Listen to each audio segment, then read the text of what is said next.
And tonight, aided by John Cunningham, we are Malcolm Kiwi Macleod. You can refer to him as Calum as well. I think he'll answer to anything. If you don't know him, you soon will. I'll give you Malcolm Kiwi Macleod talking about classic cars. And he said it's not just about Ford Classics. He's going to talk about all the classic cars. Okay, Malcolm. Thank you very much indeed, Malcolm. I really feel privileged being asked to do a talk on classic cars. Because all my life, really, I'll just give you a wee kind of instance how I came into cars.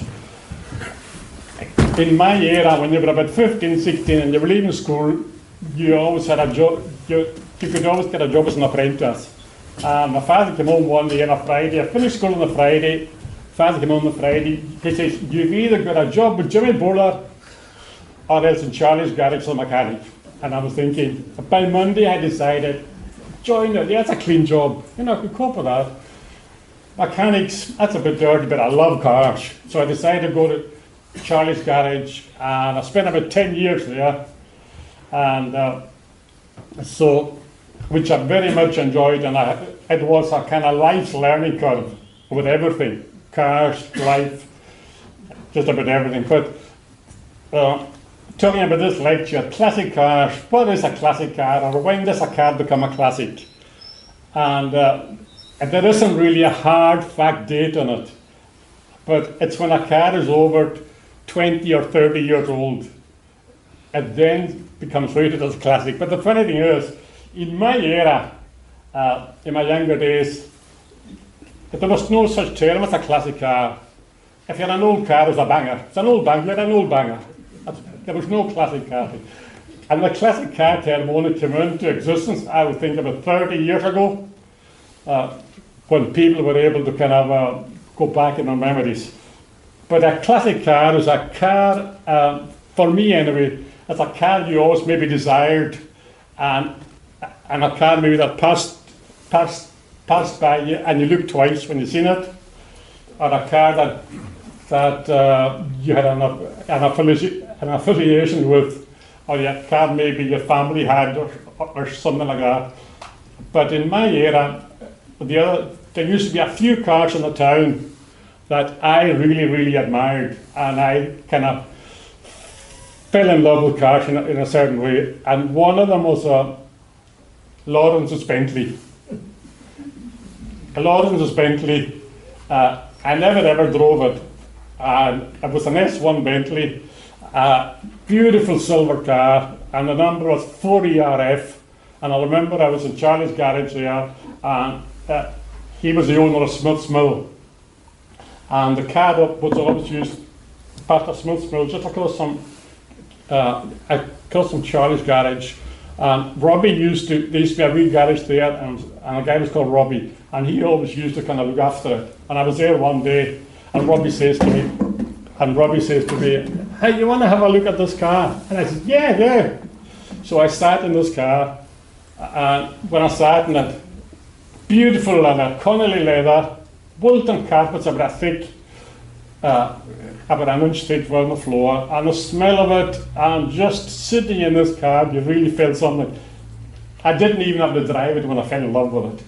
You know the kind of car you kind of sit in and you look at it and you just lovely. And that was one of the other cars. The other cars too there was Jimmy Bowler, Stornoway Builders. He too had a lovely Mercedes. And Mercedes and BMW then in the island then very, very rare. The only people that had maybe a BMW, a Mercedes, and we had never even heard of Audi, but either bankers or doctors or headmasters, not even a teacher, could afford a fancy BMW or a Mercedes. And the other car and all too that I remember Jimmy Bowler had afterwards was a Rolls Royce. He had a brand new Rolls Royce, and I still remember that. And the presence of that car, the first Rolls Royce I'd ever seen, although I'd never driven that, but I've driven a Rolls Royce, a couple of them, because there used to be a couple after that in the island. But see, when you drive a Rolls Royce, It just doesn't drive along the road. It glides along the road, and it's got a presence that I've never felt in any other car. It's so smooth, and it's a car that glides. Most cars, they just kind of drive, and it's always kind of noise. But this, a Rolls Royce, if you ever get a chance to drive one, or even a spinning one, absolutely, you'll never forget it. You'll never forget it. And the other cars and all too that everybody was onto was Minis. Everybody in the family or in their life always sat or drove a Mini. A Mini was one of the most unique classic cars at the moment. And then there's a Ford. Everybody's into Fords. And the thing with Fords is that it's the looks of them and the heritage they have, especially in motorsport. And that carries a lot too with making classic cars valuable. And going back to the Mini now, especially a Cooper S, it is so expensive. Even a wreck can be sold for about £10,000–15,000, whereas you could buy them brand new for about £1,000–2,000. So classic cars has become a huge thing in the UK. In the last year, the turnover of the classic car market with parts and cars was 88 billion. That was last year, 88 billion. And every single year it's growing. That's how big classic car markets are really in the island, or in the UK. And the other ones are Vauxhall Viva. That was very popular on the island because John Mitchell, he had the Vauxhall dealership. At the same time, and all, he had a massive Ferguson dealership, he had a Fiat dealership. And the other thing with classic cars like Vauxhall Vivas, if you had one in the family, very often everybody in the family was drawn to that make. Same with the Ford, same with Austins and all that. And then a Triumph Dolomite, that was an upmarket, quite a luxurious car, and it still is, even today when you go inside and drive it, it's a very luxurious car. MGB, that's one of the most popular sports cars you can actually buy even in America and the UK. It's still got style. I think it's still got style. It's affordable, easy to fix, and a very, very popular car. Morris 1000, I remember Morris 1000. All the nurses had a Morris 1000. Every single, there used to be a lot of them in the island. And all too, families at the Morris Traveller. So many people tell me stories about going on holiday with a Morris Traveller, putting all the stuff in the back, kids in the back screaming, all the luggage. And they were a very practical car actually, very practical car.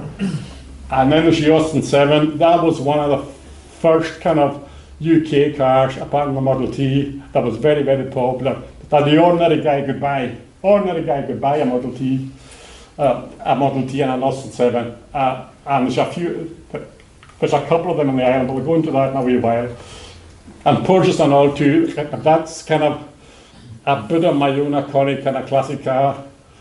They go back to the early 60s, and I just love them.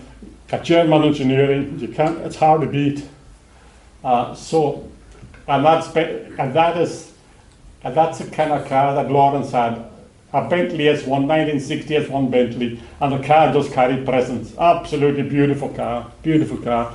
And the thing and all too, even the driver carried presence. I remember Lawrence, he had a beautiful tweed suit, beautiful tweed hat, and always a tweed waistcoat, and he had one of these handlebar moustaches. And the guy went with the car. You knew that guy, if that guy walked past you, you knew that guy had a special car. That's the kind of guy. A Mark 10 Jag, I remember Mark 10 Jag, there was a couple of them up here. Jimmy Buller had one. He had a brand new Jaguar Mark 10. He gave it to a Rangers football player up here when they were up here in summer for some occasion. The Rangers footballer brought the car off on Stag Road. The car was just brand new. Jimmy Buller just walked away and he didn't even open his mouth because he had given the guy the car for just a shorter for the weekend. The other one with a Mark 10 Jag was when I was a wee guy, we always used on a Sunday, go down the Grace River at the bridge there, and we used to sit there on the parapet of the bridge, and on a Sunday afternoon, usually in summer, everybody used to go down to Grace or Tolsta or Spin. And we used to sit there and watch the make of the cars coming in. There was about 4 or 5 of us got into cars, and we would always say, "Oh, right, I know the make of that car before they come." Anyway, we used to wait for this one car, used to come along, used to come along every single Sunday. Big Mac 10 Jag. And I remember this Sunday, it wasn't coming in, and we were waiting there to listen, and a beautiful car, because all the rest were Ford Prefix and E-Minis and all this. And this car would come along, guy behind the seat, big cigar. And we thought, oh man alive, what a guy. And you know whose car it was, or who it was Colin and Colin McCaskill. Absolutely, I still remember that. You know, and that's the time he had a car dealership in the town. Can't believe it or not, he had a car dealership. That's one of the Rolls Royces. That's the kind of Rolls Royce that Jimmy Brewer had. That's a Series 1 Rolls Royce. Beautiful car to drive. And the funny thing is, with these Rolls Royces now, you can actually get them quite cheap, but the issue with them is they're so big and they're so expensive to repair. But for value for money, you can buy one of these for £5,000-10,000. And a classic Mini's about the same. And you begin to wonder, yeah, what's the story? Now the other thing I'm going to talk about, because I'm going to put this into 4 sections. One about classic car generally. This section is going to be the local classic cars which we run the island. And the third section is going to be about the mainland events we did. And the last section is going to be about all the car shows we had. So the local classic cars, right? There's a lot of them actually. And the other, going back again, the Classic Car Club. When did it start? How did it start? It really started. It's really a branch of Lewis Car Club. Lewis Car Club started in the 70s, and as we got on in years, and as things moved on in years, in about the 1996, 1997, we decided that there was a few old cars on the island, just a few old cars, and we decided that it might be a good idea if we get the old cars out, the ones that have them, and we go for a run. So it was in 1997, 98, right, it started. And the thing, talking about classic cars on the island, I reckon at the moment there's up to at least 800 or 900 classic cars on the island, at least, lying in barns. They would see, just a couple of weeks ago, I knew this guy had a couple of classic cars, and I went and I stopped beside his house and I went in and see him. Hey, is there any chance of when I look at the few 2 or 3 classic cars you have? Well, I went in there, he had 15 classic cars on there, this guy, and it's just down the road. And there's so many people, and the thing with classic cars and all too is, very often when you buy one, you're also going to buy another one, and you're going to buy another one, and very often you get attached to them and you tend to keep them. Because that's what I find myself. I tend to keep them because I get very attached. I think half the reason why I get so attached to them is because I spend so much time with myself in the car and fixing them that I'm reluctant to release that to somebody else because there's so much of me in the car. And that's the other thing I know to do with classic cars is that a lot of people, they just like working on them, right? And some other people just like driving them. To me, I would say 80% working on them and fixing them and making them nice and repairing them, and 20% driving. But you talk to somebody else and it's completely the reverse. And other people get a classic car to get people to fix them. That's fine. Just depends really, but what you are yourself really.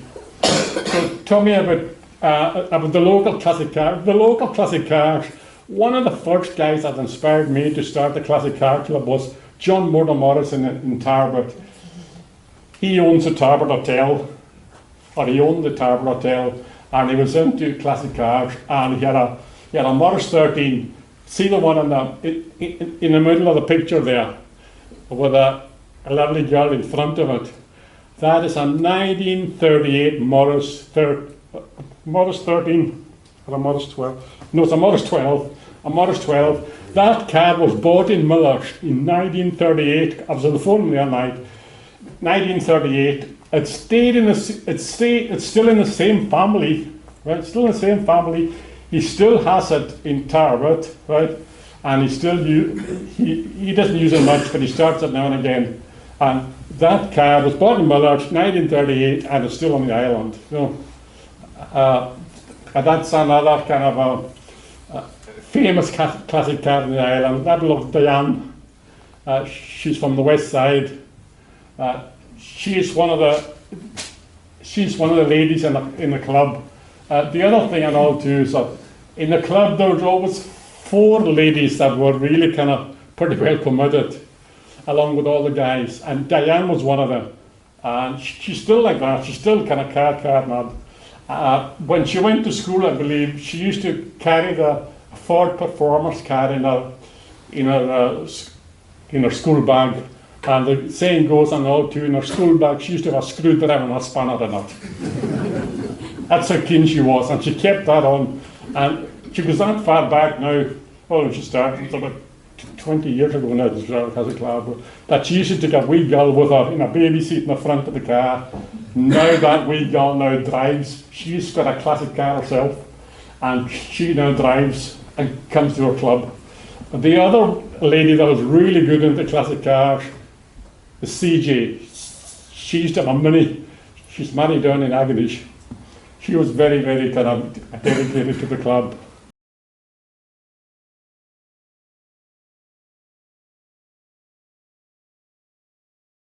Into it. But Kathy Bruce, she had beautiful MGBs. She had an anniversary MGB. I think she still has it. But she was very dedicated to the club and all too. And the other one's Aneta from Shawburst. She and all too had she had a Cortina 600D. She had an Ump, and she had a Riley Elf, and she had other cars like that. They were one of the 4 ladies that were really dedicated to the club, as long as all the guys. Now the other guy that really went into the club was Adrian Glenn and Jimmy. They're from Tarbert, and they've been with the club since it started. And that's their Mark III Cortina. That Mark III Cortina has been in virtually every run the club's ever done. They are so dedicated. And they come all the way from Tarbert every time. I mean, we just come down the road from back on us. I'm thinking we're doing a long trip. But these guys were coming, dedicated every day from Tarbert. The other thing I know too that Adrian Glenn did, or the other guy I should be mentioning is John Mitchell. John Mitchell. That was Mitchell's garage. He was. I would say, when we started in the classic car runs, we did a couple of runs, and then I told Mitchell one day, I said, "I want to come with me, man, Jack, in a classic car run." Yeah, I'll come with you. And went to Tarbert, the base in Tarbert and back, and he was absolutely hooked. Mitchell was hooked. So then, when he got into the club, and then he started, because Mitchell loves being a boss. He loved being a boss. He loves taking over everything, which is brilliant. If you get a guy like that in a club, fire on, let him fire on. So Mitchell, when he joined the club, he'd come to committees and he would just look at a member and he'd say, I think we should do this, I think we should do that. And you say, yeah, okay, good idea. So eventually we put him chairman. And he was absolutely brilliant. He would then organise runs for us, and he was that dedicated that the runs he would organise, he would do local runs. He would do maybe a run to Ness, or a run to Barnes, a run to Harris. And before he did the run, 2-3 weeks before, he would do a recce run. Just do a recce run. And the other thing he always used to tell us, in every run, we've got to hang this on something, which is very important if you're doing which I think anyway, if you're doing a run or going anywhere, it's good to hang it on something, not just to go there and back. much you'll always to hang it on something. And I think I learned more about the history of the island on the classic car runs than I've ever done in my life. He would take us around like to Harris, to Board. He would, say Castle, he would go down there a week before. He would get the guy in charge, gamekeeper, give us a talk. He would then organise having us tea now in Say Castle, take us all around the castle, take us all around everything. And it was just, I was just lovely to go on these runs and see these runs. They used to attract to about 20 to 30 cars on a Saturday, 20 to 30 cars. And Finsbury Lodge was another one. I never ever heard of Finsbury Lodge. It was a wooden lodge that was in Finsbury and Harris. It's knocked down now. That was built by Glasgow businessmen for salmon fishing and shooting. A wonderful bit of history. But one of the funny ones was, it was on the Finsbury Lodge one. Out tea, and we always had a place where we stopped for a tea break or scones or something like that, right? And anyway, this time, when we were doing the Finsbury one, we were having afternoon tea in Rodel Hotel. I thought, but he would always find a place that was good. He would go to community centres and tell the guy, okay, next Saturday, any chance that, and he would, all the people were there doing the things. He was absolutely on the ball. And anyway, this time, went to Rodel Hotel. That's fine. Went in there on a table all see there. And lovely scones, warm scones, cream, frankins, jam, and everything. And the proprietor was there, Donald MacDonald. And I said to Donald, I like the spread. I love the spread, man. Shaking some effort. And he looks up, yeah. See that guy over there, pointing at Mitchell. Yeah, that guy, he came here last week. And he asked me would I cater for about 20 or 30 classes. Yeah, no bother.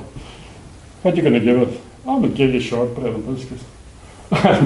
Oh, that's no effing news. That's no effing news. We want freshly baked scones, jam, and cream. That's what we want. And Tom said, we're not all freaking morning, I'm freaking trying So that's the kind of thing. And the other thing an All2 he created an All2 was a newsletter.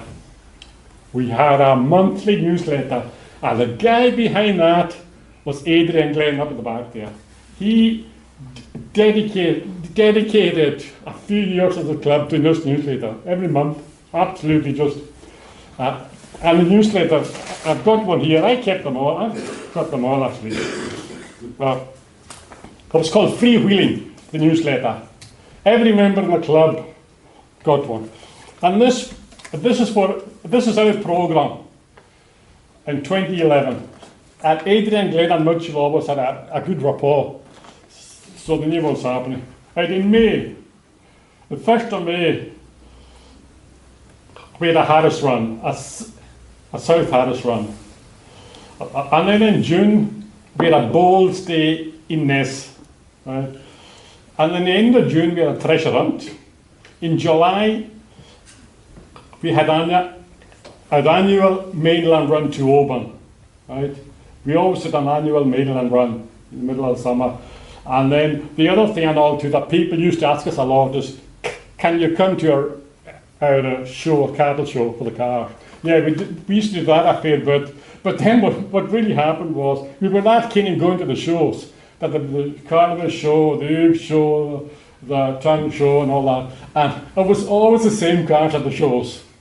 So it was getting a bit of an overkill. So, but we decided then if we'd only do maybe 1 or 2 different shows a year. And the other run we did, yeah, there was 3 events in July. And then, of course, in August there used to be the big transport show down in Tongue. That was very popular. And then we used to have an action day at the karting centre, go down the track. And then our last event every year used to be a Run to Barra. It used to be a Euston Barra. That was our event. That was our event at the end of every year. So that's the kind of stuff that we were doing all these things. And Adrian and Glenn, he put so much, yeah, and the newsletter was good. You always looking forward to it. And he always had a story. He always had a story in it. So from there, the club kind of grew, and we kind of, pretty well expanded as such. And there were new guys coming in, I would take people for runs. John's at the end of that one. Jordy. Oh yeah, and Jordy's Daimler. That's a Daimler that belongs to Jordy Mitchell. He gave it to me for to go to a wedding with it. That's not, yeah. Talking about our own cars. Yeah, okay. That is my own. That's one of the first cars I ever had. That's the first car. That's a car I did all my romancing in. The whole minute. Can you believe that? I was able to acquire it about 8-9 weeks ago, and I admired myself. How did I romance in that car? Anyway, and the other thing with that car is it was a car that I proposed to my wife in a lay-by in Ballala. That is my affiliation with that car. And the other thing with that car is that car, I've so much, I could write a book on that car. The other thing I did is that with that, at the time, we had that car club going, and we had a hill climb out in Benadrove, you know where the masts are, big masts are out of Benadrove. And we were out there doing a hill climb. It was the first ever classic car club event we had. I went out there, I was doing practice in the morning, and then just before the racing started, I decided to do a dummy run up the hill to see how fast I go. I didn't bother with my helmet on a seat, but anyway, I went over the brow of this hill, and I thought it was straight on, but it was hard right. I went smack into the rock. I was right through the windscreen. All I remember was lying in theatre, the surgeon taking a Hillman and windscreen out of my head. And I was off work for a week. I had concussion and everything afterwards. I don't think I was ever right afterwards. Anyway, but you know the funny thing was, that was fine. I survived that. And that was about 40, 45, 40, 50. And the other thing and all too, when I smashed it, I was just married for about 4 or 5 months. And that morning the wife told me that she was pregnant. And that was a road car. That was a kind of a runabout. Anyway, that was fine. So about 10 years after, 40 years after it happened, 10 years after, I was getting this freaking lump in my head, a boil in my head. And Christine was saying to me, hey, you better go to the doctor and see that. Thinking, that's not losing. Anyway, I goes to the doctor. Doctor's there. He's there with a freaking pud. That's sore. He's thinking there, and he gets a magnifying glass out. See a big tweezer. And he pulls a piece of a helmet out of windscreen of my head. It had gone into my skull, and I was there for 40 years. Can you believe that? I was there for 40 years. And I've still got it in a box actually beside my office. In a box. And the thing and all too with that is that day I wore a red polo, right? A red polo. And when I got the bag, when the wife was getting the bag of my stuff out of the hospital, to cut all my shirt and everything off with a scissor. And the red polo was cut. Ever since then, I've never worn a red polo. I won't wear that red shirt. I just won't. I just don't feel right when I wear a red polo or a red shirt. So that's the kind of thing I know too. Now, see the car you see in there? That is what they call a barn find. That's a real barn find. And I never ever thought I'd ever find a barn find. The way it ended up was, how I ended up getting that car. Actually, the car, I'll go a wee bit further, who owned it. The owner of that car was Donald Smith, a brother of Ian Smith, who was quite famous up here. Ian Smith used to work at the airport. He was a photographer up here. Actually, I was talking to him. He came in to see me about 2-3 months ago. He's the guy's about 90, I think. He's still fit. He used to be a photographer out in Bayhead. But Donald Smith was Donald Smith owned the car, and Ian Smith was his brother, and they had a sister who was married to Jeff Murray, if I'm right, and they lived in Cleascro, right? And when Donald Smith, the owner of that car, when he was 17 or 18, he went over to the Bahamas to emigrate, right? That was fine. And he got married over there. It was a local girl, well, a girl from the island, man. He got married over there. And then when the kids were growing up, he must have been very young, he decided to come back to the island and raise the family up the island. And if I'm right, he was the guy that bought the house of Lady Parents in Glenhaina. Right? So they lived 2-3 years up here, and they couldn't cope with the weather after being in the Bahamas. But when he came over, he took the Jaguar over with him. And the Jaguar, he used to run around the island. I was too young then. He took the Jaguar over with him when he came over. But when he went back to the Bahamas, the Jaguar never went back. The reason being was export and import duties then in the late 70s or 80s it was. It was very expensive. Late 80s, 90s, so yeah. Anyway, the way I got to find the car is that we got a car head booking from British Car Auctions Classic Car Division. Could they book a car for 2 days? That was fine. So Corpy, who worked for me in the car head office, picked the guy up, ran the guy to the airport, and Corpy got talking to him, and Corpy found out what he was doing up here, and he told him that they were looking at a classic car that was going to be taken away to auction in the island.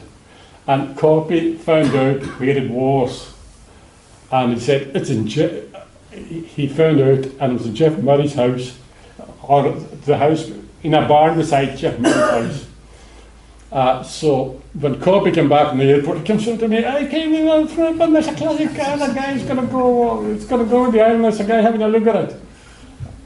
And Corpy says, hey, I know what it is. I found out from the guy from British Car Auctions a couple of days. It's in Jeff Murray's house. You know Jeff? Yeah, I know Jeff really well.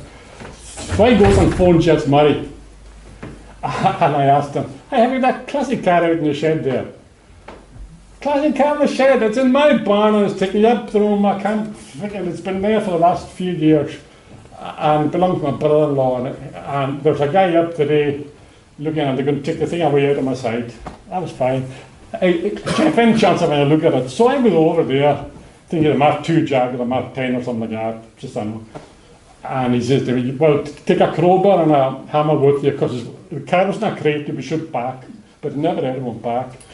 I opened the crate and I thought, what's this? I'm flipping, well, XK 150 convertible drop head. And then I says to Jeff, hey Jeff, that's just, it's been lying here, freaking down under my feet, but I just want to get rid of the thing. To my brother, so he's got this guy's up, taking away for auction. Is there any chance of phoning your brother-in-law and finding out if you could sell it locally? No bother. So anyway, that's fine. Jeff said, I'll phone you, but I'll phone him. So Jeff says, I'll phone you tomorrow. So he phoned Donald, and Jeff phones me just before he went to work, 7:30 in the morning. Phone rang. I thought, I don't like hearing a phone that goes off at 7:30 in the morning, to be honest with you. And this was Jeff Murray. Kiwi, he considered selling the car with you. This is his number. So I phoned Donald in Bahamas, and I told him, Donald, this car, I'm freaking interested in this thing there. And that was fine. So what happened then is that, a couple of phone calls, and he says, because I told him, he wanted the bottom price that British Car Auctions were thinking they would get for it. That's what he wanted for it. So I thought, yeah, okay, I'll do that. But I didn't really have them freaking money to buy it, because I had a young family, just built the house, and it's the car I wanted. So what I did was I cashed a couple of my pensions, and then Donald was very, very good to me.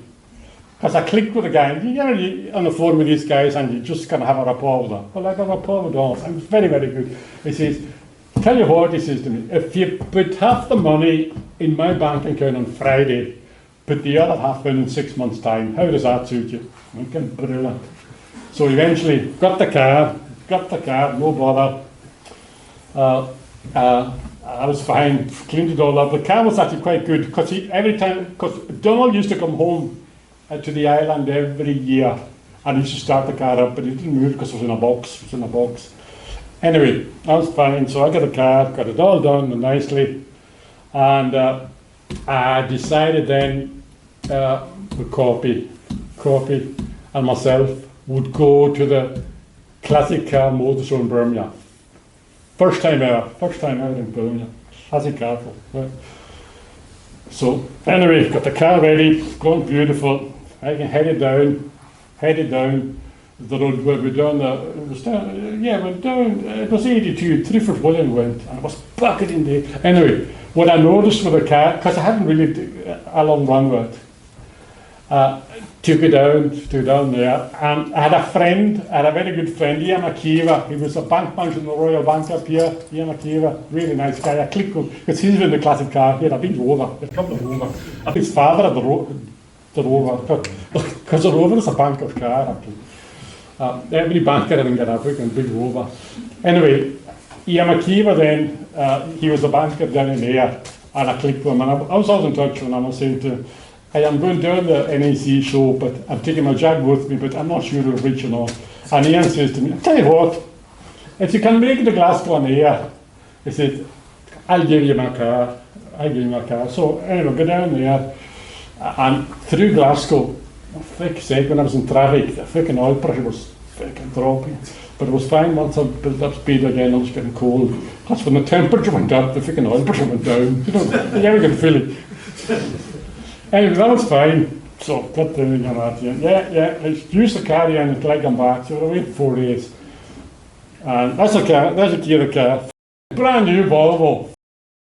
Bank car, myself and Corby, down the road, M6 point, freaking 100 miles an hour. Freaking with this brand new bank car. Brilliant. So, anyway, that was fine. We were doing the show. And that NEC show, I still go to it. I was there a few weeks ago. It's one of the best classic car shows you can ever go to. And you know the funny thing about classic car shows, or about car shows itself, up to about 10 years, 15 years ago, motor shows were everywhere. Motor show in Glasgow, motor show in Frederick, Elscourt, motor show in NEC, motor show in Paris, Geneva, motor show. There was no classic car shows. None. About 20, 30 years ago. But now, there's no motor shows left. No motor shows in the UK, none. The only car shows left in the UK, classic car shows, and they've actually completely taken off. And the classic car show in Birmingham this year, I would say it's one of the best, and it's in another extra, I think there's 4 halls, and it's 5, and it was in hall 8 too. I think there's 6 halls now. And if you're there for 3 days, you're struggling to freaking cover the show. Anyway, that was fine, so went to show, no bother. And the other thing, we go to these shows, number one, if you want to get into the cars, oh no, that's another story. Anyway, that was fine, so on the way back, the day before we came back to Glasgow, I phoned Ian. He says, Ian, we should be up at 8 o'clock, 9 o'clock at night. Yeah, that's right, Kiwi, you're sitting down. Yeah. It's a bit of a noise of the engine. Oh, that's fine, yeah, that's fine, no bother. So anyway, got down there, as I would think, we just kind of hushed up, and I think we were there about half 8, 9 o'clock. And he said, come out the bar, you hear this, right? Start the car up. Did you ever hear the workers on the road with a kango bar? Did you ever hear that? This engine just sounded as a fucking guy with a big fucking jackhammer. You're holding the road. That's how that car sounded. And I thought, oh, this is serious. I didn't say the end, because he was gutted. Ian was gutted, because he was running back and forward. He was absolutely gutted. No bother. I knew the engine was knackered. So we got the AA. I phoned the AA. Were very good. Tricked him along, pulled it on.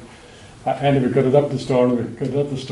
And every cloud carries a silver lining somewhere or other. The engine was knocked out. The car was actually quite good, but because I was taking the engine out of it and stripping it down, I decided to rebuild the whole car. So if that engine hadn't gone, I don't think I would have really gone to the extent of building the car so good. So I rebuilt the engine, put it all back together, and that car is just like part of the family. You know, you get so attached to it. It's just like part of the family, just like one of the kids. You know, you get emotionally attached to them. You know, and the thing is, my wife finds it hard to understand that. She cannot understand that. And the other thing I'll do with Christine is that she's so good to me. Absolutely, she's got zero interest in cars apart from her own X5. As long as that's going fine, full of fuel, she's happy. My car, she knows the colours of them, right? And she's only been about 3 or 4 of them. And she's not, and the wonderful thing, she allows me to do my thing, and I allow her to do her thing. And the thing with the MEC is that every year, when I go down there, there's a lot here that go down there, there's a few at the back there that go down every year. As long as when I come back, I've got to take her shopping for a week. That is my torture. But I don't mind it. So I said, I'm away tomorrow morning on Friday. I was in the job. Hey, I'm away I'm off tomorrow morning to shopping with the wife, all the Christmas presents. So that's what. So we have a good kind of rapport thing. But the other funny thing about that is, because ladies, they are so good if you're good to them. You know, if you're good to them, they're good to you. Right? And the other thing is, I remember I got away from car for a wee minute. I always fancied a boat. Right? It's about 15 years, I fancied a boat. And I knew Christine hated boats. She didn't like, she had no time for boats. And I was telling this guy, hey, you've got to be careful, he said, you're going to buy a boat. Anyway, that was fine. So this guy gave me a couple of tips. What you do is you buy a boat magazine, you flick it at the side. You don't look at it, you just leave it at the side of the kitchen there. You don't read it, no nothing. And you leave it there until the wife dumps it. Right? That's fine. And then a couple of weeks after that, you buy another one. You put it there. You leave it another couple of weeks until she dumps it. Right? And then you buy the third one. And when you read in the paper, you're going to watch your timing, though. As long as she's, you know, early in the morning isn't that good for Christine. So I start reading a boat magazine, right? And by this time, I know that she's clocked the boat magazines. I know she'd be thinking that I'm interested in boats. But when I started reading the boat magazines and going through the things, I said, I'm going to buy. I've actually bought the boat. Because the thing with ladies on that, same with the classic car. See the thing with ladies. If I was going to tell every car I bought it and then I tell her. Because ladies are so good with words. They'll convince you that it's a waste of money, it's a waste of time, and you should be doing a new kitchen. But if you buy it, and the thing was, if you buy it, there's no point of no return, you know. And then you try and convince her. Oh, okay, I spent 12 grand on that car. You can spend 12, yeah, but I can't pull the kitchen out and flop it. I can flop it as a car. Anyway, that's beside it. And the other thing, talking about that, I bought 2 cars about a few weeks ago. A Hillman Imp. That's a car I was telling you about. I always wanted a Hillman Imp for my memories and for just to get back so many memories. And at the same time, I bought a Cortina 1600D. I just flung the motor up the back there. She still doesn't know I've got the 1600D. I told her about the Imp. She was happy with the Imp because I had one, but the 1600D she doesn't know. So if she comes into the garage, I'm going to tell her I blumped the motor.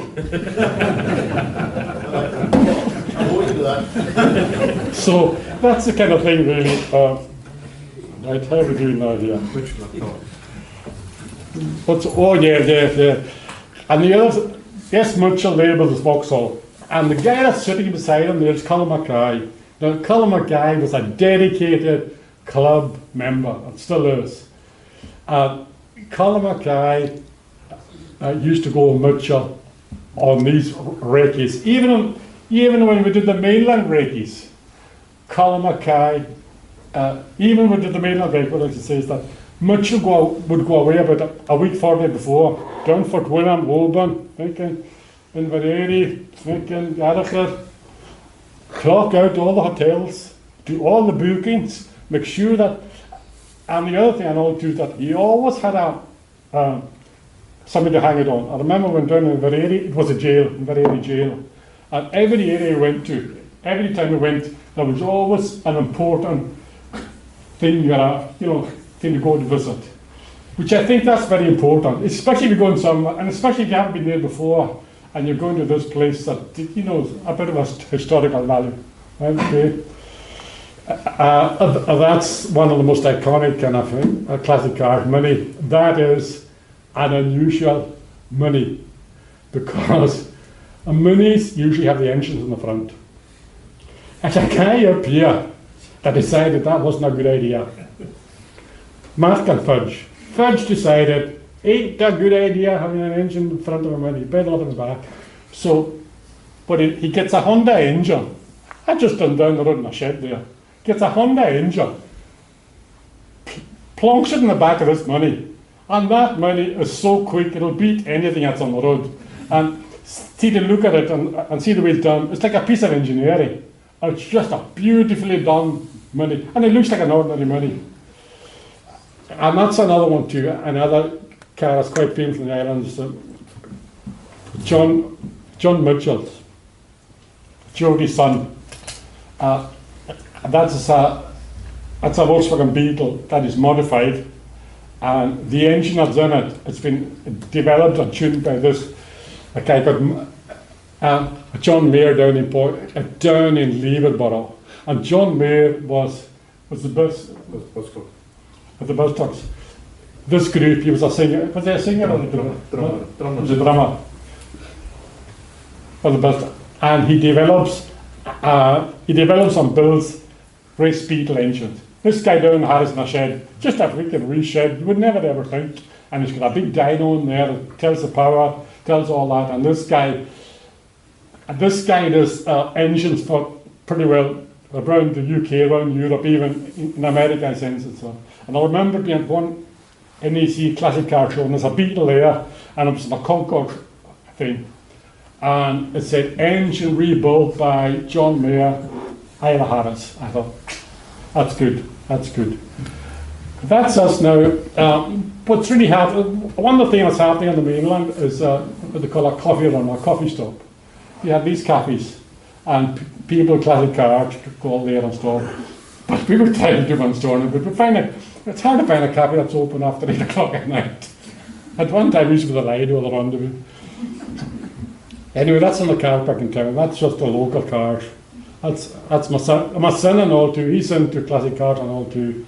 That's a stunning Land Rover, classic Land Rover with a big 5-6 litre Cummins engine on it. Another local car, it's just lovely, just lovely. And that's us and all too. That's Denny Harris. That's a workshop. I do some of the work in the cars. Right, okay. That's basically now of the cars in the island. I think I covered most of these ones. Right. So what's left now is our shows. Right. The shows we have. This must be a debate on where to go next or what to do with the shows. We always have meetings. Decide what to do or where to go. That's David England there. That is the guy that's a dedicated classic car guy. Himself and his son. Absolutely super. That's us doing a sky run. Third from the left is Swanee. Swanee has quite a unique, he hasn't got it now, but he had quite a unique car. McKeever's garage in Behead, Alistair Archie, he bought one of the very first XJ Jags. Beautiful green XJ Jag, beautiful car, a black vinyl roof on it, Al-Zaraji and Charlie in the Kiwi's garage, he was into cars too. He always had fancy, nice cars. Anyway, he sold that car then to Colin Scott to prosecute a physical. And then Swanee then bought it from Colin Scott. That car actually left the island about 2-3 years ago, but it was an island car. That's an LT, one of the shows down in there. Oh no, that's us taking you off on a road trip. Our starting point in a road trip was always the school car park with the buses park. That's Adrian and Calum on the left hand side. That's Diane's father on the right hand side with a Wolseley. He's got a lovely, and that's Calum Mackay. The car is sitting in there. That's at the NEC Classic. It must be about 10 years ago. That car is sitting in there. You must have, maybe not, but Fangio was one of the best, or one of the most famous racing drivers ever. Fangio. He was from Argentina. This goes back, you guys are too young for that. But Fangio was one of the best racing drivers, in my opinion, one of the best, if not the best. And that was Fangio's private car. And that car, it's an Argentinian car, and when we were at the show, there was a big band going it. You weren't allowed near it. And I just call my car, hey, see that band? I'll trip over it and he'll fall over. So, we got the band out of the way, and then I said to Calum, hey, sit in that car to take a photo of you. Calum, this is someone else. You'll never ever get a chance to sit in Fangio's car ever, in front of Fangio's car. So that was taken on the show, and Calum seemingly has that picture all blown up in his living room. Well, that was a unique one. That's one of the Sky runs. That's Calum Mackay with a TR7. Calum Mackay, he was a guy beside Macleod there earlier on. That really kind of good guy. He had a lot of fancy cars. He had a Jaguar Coupe.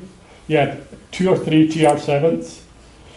He had a Jensen Interceptor, a beauty Jensen Interceptor. However, he was coming up to the junction at James Street at the roundabout, and the thing, flames started coming out of the bonnet of it. Right? He phoned the fire engine and told him I can't fire outside the petrol depot. He said, I've never ever seen a fire engine ever appear so quick. Within 2 seconds there were 2 fire engines around my car, and the car was actually gutted. The car was knackered. I was Calum Mackay. That's my AC Cobra. That's a replica of my Cobra I've got. I've had that car for now 35 years. I bought it as a kit car. I went down to London, to Harlow in London, to Dax factory, took it back in the back of an old transit van, and then I started putting it together. Now, for me, putting it together, as I would say, that's what I love. I love the assembling and putting together and getting the things. When I was putting, it's funny the way things work. When I was putting these AC Cobras, they were famous racing cars in their days. Absolutely very, very famous. Beautiful cars. I still love it. I got that. I would never ever sell it actually. And they run a big Ford 7 litre. Early ones run a 4.7. Later ones run a 7 litre Ford V8, American Ford V8 engine. Most people, they can't find a Ford V8 in the UK. Very, very difficult. A lot of the engines have to be imported. You get them in America, no bother, but importing them, it's quite expensive. Anyway, most people put in Rover V8s in them. Rover V8s. That's what I was going to put in that one. Put on a Rover V8. I was never really happy in a Rover V8. So I was in the Cabot Fair one night, and I was talking to the guy that owned the garage in Tarbert. It's on the top of my head. David Cameron. Oh, David Cameron. He was in the pub in the Cabot one night, we were there one night, and he was asking me, how do you get on with the Cobra? Fine, but I'm putting in a Rover V8. I'm still looking for a Ford V8 to put in it. A Ford V8, American Ford V8. Well, he said, I don't know, he said. I bought one. He says, about 6 months ago, 5 months ago. And I had it for 2 weeks. I gave it to my son, and he freaking mangled it, hit a lamppost and went over it and wrecked the whole car. Car's written off. And he says, there was no insurance on it. And that car, actually, the fun story with that car that David Cameron had is that that's a car Norman McLean of Motorplus had. Norman McLean of Motorplus, you know, the guy that does the motorbikes and that up in Moss End. He had that, a big Mustang, a big black, beautiful big car. I'd run a 5.7 litre Chevy, not a Chevy, a Cleveland 4V8 in it. And anyway, Norman was, the funny thing, Norman was trying to sell it up here. I couldn't sell it up here. Couldn't sell it. So he sent the car to his sisters in Edinburgh. Right? That's fine. It was down there for about 2-3 weeks. She gets a phone call from a guy. I says, I want to buy your car. Really want to buy your car. I like the picture. I like the part. Yeah, okay. Can I come to see it? Because he says, I'm from Isle of Harris. Isle of Harris? Up in Lewis? Yeah. That car was... my brother took that car down from the Isle of Lewis to sell it down in Edinburgh. Now, there's a guy down in Isle of Harris that wants to buy it. Anyway, he bought the car. Anyway, the thing was that David bought the car, had it for a couple of weeks. His son totaled it. So he was saying to me, hey, I could sell you the engine of that car. So I went down to try and fuel my battery. Started the engine. Thinking the engine was beautiful. Anyway, I decided to buy the whole car because it was easy. Because when I buy the whole car, I get all the bits, all the clutch bits and all the gear bits and all that. So that's what's in that car, a 5.7 litre Ford V8. And I just love it. I love the thing. Even just to sit in it and to hear it. And I just one of these things. I'm a car fanatic. I thought by now, having been with cars and lived cars all my life, I'd have enough of them. But no. I still love them. I'm like a wee boy when I talk about this. Hey, John, that's one of the later runs. Yeah, we had some lovely runs and those lovely times. That's over on the ferry. It was just a good laugh. That's some of the runs. That's some of the guys there. That's lovely. Well, that's quite late. That was last year. That's Calum's place in Inverness. Local shows. We're only out of time, so we are like. See that car there? Oh yeah, another story. We were having a car show out the karting track. That was fine, it was enough. And we were out there on a Friday, getting the whole thing ready for the show. And I got this phone call. It was Norma, who's got the wee Riley elf. Mark, you know the one, Mark's, wee Norma with the elf. He phoned me. He worked on my brains in he was on my brains putting the cards on and off the ferry in Tarban. And he phoned me, hey Kiwi,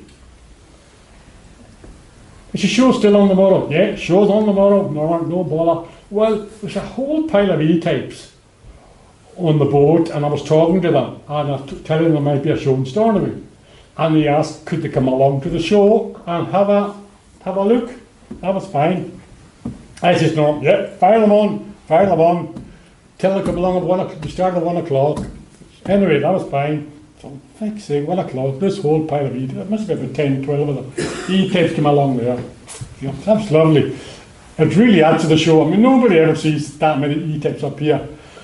And see that, that's the most famous E-type in the world. That is the first produced E-type ever. It was an out track, right? That E-type, when the E-type came out first, it was the first place it was going to be shown was the Geneva show in Switzerland. That's in there, the E-types. Geneva show in Switzerland. That's where that E-type was going to be. That's where the E-type, when it came out first, was going to be at the Geneva show. But they hadn't quite finished the car before the show. Usually transport the car. The car was finished 2 days before the show in the factory. And one of the mechanics drove it from the factory to the show, and just about 5-6 hours before the show started. And that's that car. And but that car now, it was the first ever E-Type built, first ever at a show, first ever shown to the public. That car now, if you Google it, I Googled that a week ago, £1.5 million that E-Type is worth. 1.5 million. And I reckon all these, there's a couple of lightweights and all E-Types that came there too.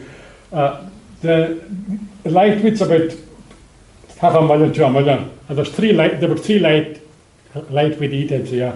I reckon all these E-Types that we had there must have been £5-6 million worth of car here. And you don't realise that. That E-Type must have been the most expensive car ever on the island. Absolutely stunning. And you get talking to the guys and they're so good. And that's the other thing that's happened to our island in the last 5-10 years. A lot of clubs, that's a Model T club, they come up, they were up, well, that's about 6-7 years ago they were up. The Rolls Royce club come up, the Bentley clubs come up, TR7 clubs come up, Porsche clubs come up to the island. You see them in the summer, because our island is very, very good, but I don't say, it's hard to get bookers on the plane. That's what they say. That's the other thing I know too, we do with the classic cart now and again, is that now and again the schools asked us, can we take any of the classic cart round, maybe just before the school finishes, to show the kids the cars. And it's so lovely. We have all the cars there and the kids, and we allow the kids to go inside and out them. Because you go to some of these shows and the cars are locked. We say to the kids, sit in it, doesn't matter if you're dirty, it doesn't matter if you scratch it, just fire on, enjoy the car, enjoy it. So that's what we do. With that quite. And the other one I know too is in a primary school, I took a Rolls Royce round once. That was not that long ago. And the kids were inundated with this Rolls Royce. And I told them the story about the 2 hours, Rolls Royce, about Rolls and Royce and their history. And the way they were just, I was saying, they were just wee guys like you, had great ideas and great ambitions. And look at what they built, a big Rolls Royce. And the funny thing is, the girls wanted to sit in the back because it was a wedding car. And there was wedding things in the back of it. And the girls they were in the primary there, but not that way, and they were in the back there. It's so great seeing the kids enjoying it. Every couple of years I tend to go to Le Mans Classic. I drive there, and it's just a must. If you're a car fanatic, it's just a must. It's just a big party. And the other thing I know too that they have it there is, that's all kind of miniature cars, they're all battery powered, they're pedal powered. And they have a race and all too for the wee guys. Absolutely, that's a wee car, and that's the wee guys crossing. On the other side, the parents are freaking going like this. Then don't. The parents are going like that. And the wee guys with the helmets. That's a casting round. I just get a bit. Boy, that's the other pinch part of the track that day. You were allowed on if you paid the guy a few bob. To the guy at the gate, security guy. 20 euros, you want to go? Well, that's all I can exhaust. That's me, I think. That's me about charms on it. That's before we headed back. That's it. So I'm really glad that you all kind of stayed awake and listened to me.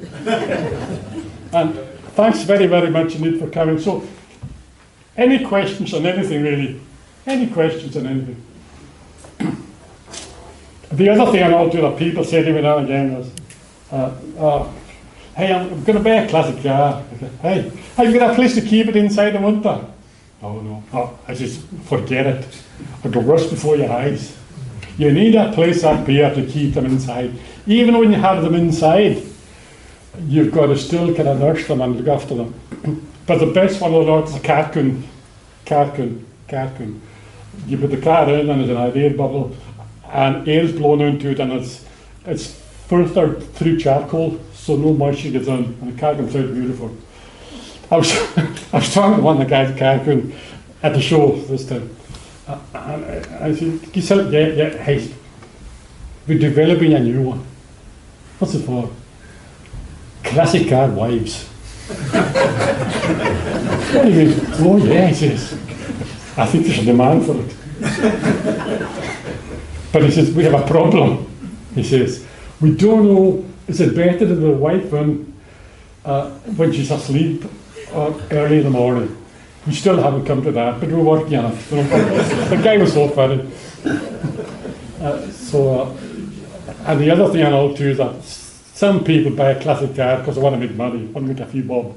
That's fine, fair enough. But really, if you're going to enjoy a classic car, you've got to buy something that you love, that you like, that you have memories with, and that you just adore. And you have passion for it. It's a bit like the lady or the man in your life. You got passion for it. You know, you can enjoy them more. So, any questions?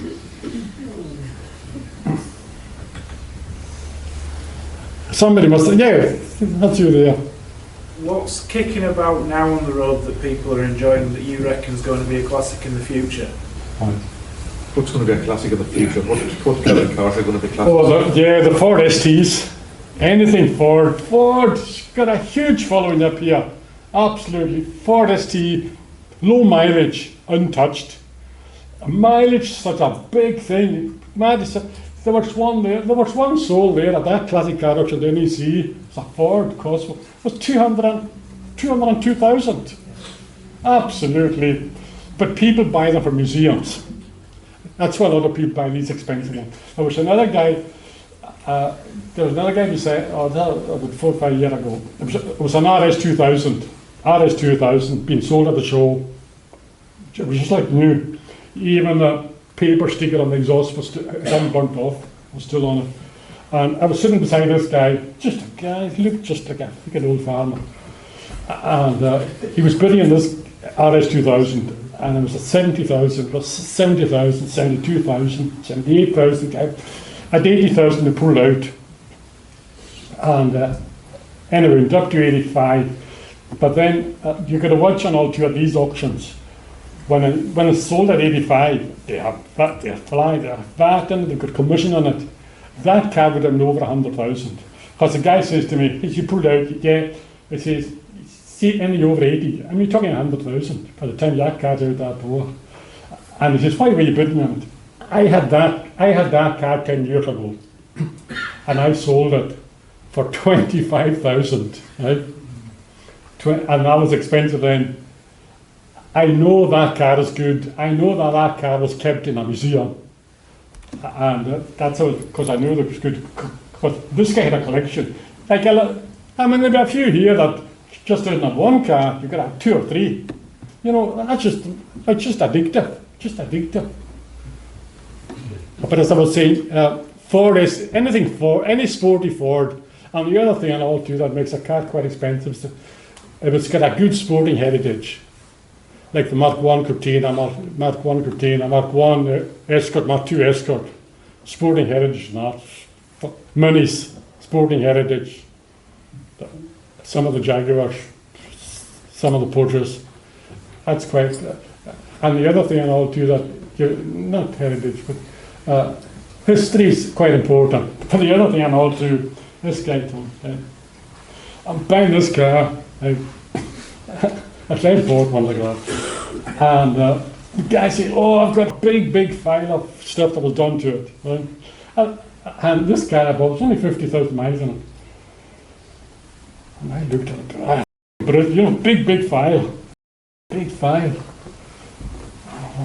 Gearbox, drive shafts, brakes, head gasket.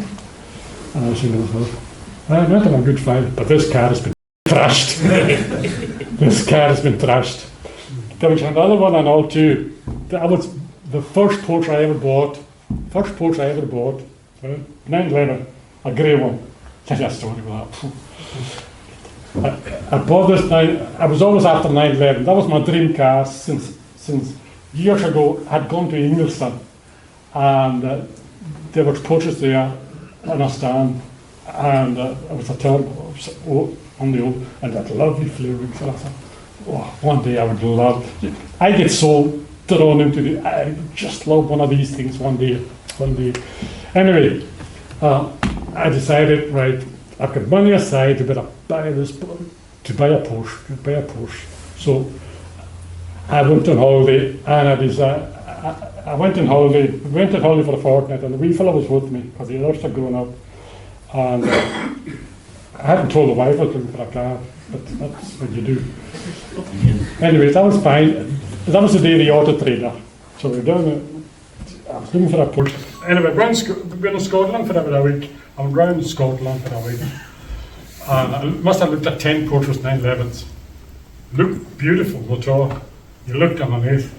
Oil leaks, burst down boots, burst this, burst that. And I was saying, these guys are freaking trashed. I was fine. After I'd seen 10 cars, I didn't find one I could say, oh, this car is good. Anyway, we were down the M6, and I was giving it, every petrol station we're at, I was giving the auto trader the lead, get it back. Because most really good at the auto trader. And it was just 911, lady owner, it's fine. And we stopped for a few of them, and he said, hey, damn, this one here, like that, lady owner. I was fine, so I phoned the guy, and it's a lady on the phone. He says, you're selling a car? Yeah, we're selling a car. Oh, he said in the paper, oh, no, we haven't had just to clean it. He says, that's no bother, Because Maxim was just out. He says, where are you? She says, oh, we're in a farm. He says, where are you phoning from? Because you don't sound as if you're down here. No, I'm Scottish. And I told him at the station where I can't remember, was it Lancaster? I can't stand. Anyway, we had to head to Carlisle, and he said to me, pass the school on the right hand side. If you go a mile down the road, you'll find a turning to a farm there. And that was fine, so headed there. But the guy said to me, or the lady said to me, we'll come towards you to the M6. That was fine. So I seen this Merc. Well, I says the guy, you can't miss me. I've got a Discovery Toyota Caravan. That was fine. Seen this big Merc, an old Merc coming towards me. He flashed his lights and turned U-turn. I thought, that's the guy. So I followed him up this farm road. And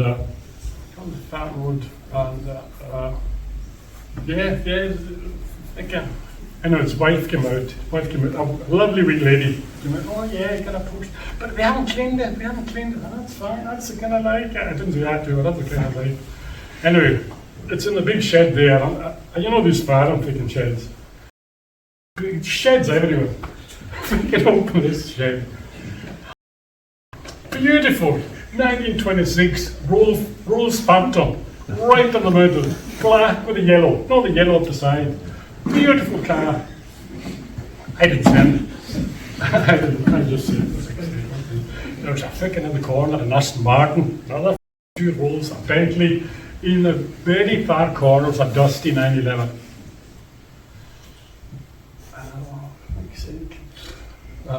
I went up to it, opened the door, could smell the newness in it, looked underneath, was not a drop of oil, just bone dry underneath. Beautiful. I says, I'll buy that car. He says, I'm not, you want to drive it? I don't want to drive it. She told me that she had a florist, right? And that was just a car that she had. And she had it for about 8 years, 10 years. And she had a florist and that, she told me, blah, blah, blah. And she showed me the service book and that. He said, have you got any history with it? Service book. Any kind of thing, nothing down the brake pads, that was all. I thought, hey, this car has never been trashed. That's all that was done to that car apart from servicing. And I just looked at the car, opened the engine, just dust over it. Just bone dry, everything bone dry. You could smell it. 32,000 miles I was on it. 32,000 miles I was on it. And I bought the car, and the guy himself, her husband, a really, really nice guy. And I was asking, what did you do with the car? They lived beside Gretna Green, and he did weddings with all these Rolls Royces. right? And he was telling me that it's pretty good all the money, because the freaking thing was, it must have been about 2, 3, 4 million pounds worth of cars in that shed. And this dusty portline in the corner. Anyway, his son, what they did was, they had 10 forest shops, and they were doing he says, see, we got all the M6 around the motorways. See all these big construction machines? That's ours. We just rent them out. That's what they did. And this guy was freaking went off. So anyway, that was the days. Oh, that's 30 years ago. That was the day. Calum, can I interrupt? We're going to be thrown out shortly. At the time, yeah. Anyway, I bought that I bought that car. I had it for 10 years. You want a refill? I had it for 10 years. And I put it advertised in the Ports Club.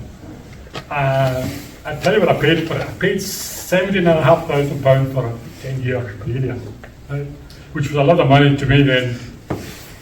And I sold it 10 years after for £17,000. That's the kind of thing you can do, like classic, you know. I got a free use. When you look at it, I had the use of that car free for 10 years. But you can look after them. But that's the way it works. You know, you win some. Don't tell me you're winning on everything. You don't win on everything. You win some, you lose some. You take the heads, you take it out. So thanks again. If I don't keep you back. Well, thanks very much.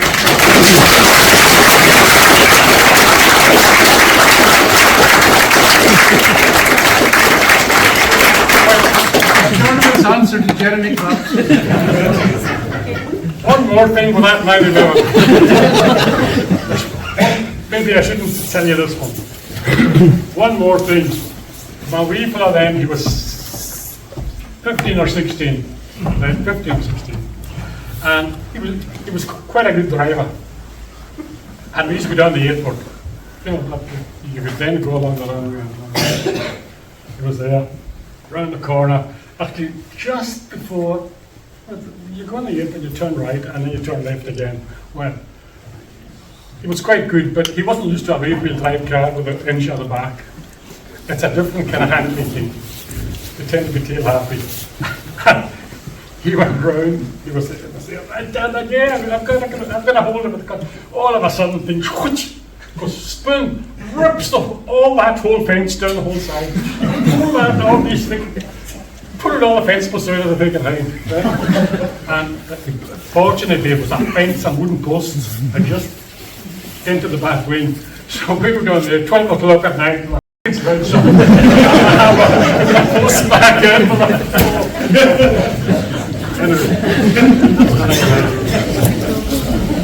Can I advise you that there are 3 more winter series of lectures. In January, we have I can see Donny Morrison and Colin Tucker presenting island buses, and then February we have Duncan McInnes about fishing, and then Marshall at the put up with me talking about Stornoway football.